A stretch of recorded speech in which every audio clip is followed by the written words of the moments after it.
पुण्यातील एका सुंदर शांत सकाळी अवनी पहिल्यांदा विराजला भेटली. दोघेही सावित्रीबाई फुले पुणे युनिव्हर्सिटीमध्ये शिकत होते. अवनी शांत, समजूतदार आणि स्वप्नवळ स्वभावाची होती. विराज मात्र थोडा खोडकर पण मनाने खूप प्रेमळ. पहिली भेट अगदी साधी होती. लायब्ररीत अवनीच्या हातातून पुस्तक खाली पडलं आणि विराजने ते उचलून दिलं. थँक्यू. अवनी हलकेच हसली. वेलकम. पण हे पुस्तक एवढं जड आहे, काळजी घ्या, विराज हसत म्हणाला. त्या छोट्याशा प्रसंगातून मैत्रीची सुरुवात झाली. हळूहळू दोघे रोज भेटू लागले. कॉलेजच्या कॅन्टीनमध्ये चहा, कॅम्पसवर फेरफटका, अभ्यासाच्या नावाखाली गप्पा, सगळं काही खास वाटू लागलं. विराजला अवनीचं साधेपण आवडायचं आणि अवनीला विराजचा काळजीवाहू स्वभाव. एके दिवशी पावसाळ्याच्या संध्याकाळी दोघे शनिवार वाडा जवळ फिरायला गेले.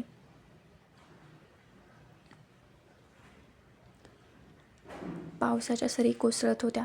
विराजने अचानक विचारलं, अवनी, तुला माहिती आहे का? पावसात सगळं जास्त सुंदर दिसतं. हो, कारण त्या क्षणात सगळं खरं वाटतं, अवनी म्हणाली.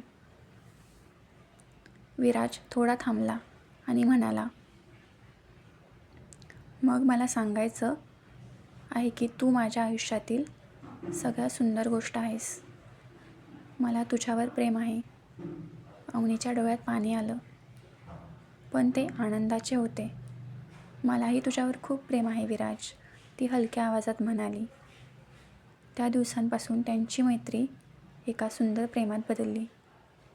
दोघांनी ठरवलं स्वप्न पूर्ण करायची, एकमेकांना साथ द्यायची आणि कोणत्याही परिस्थितीत एकमेकांचा हात सोडायचा नाही.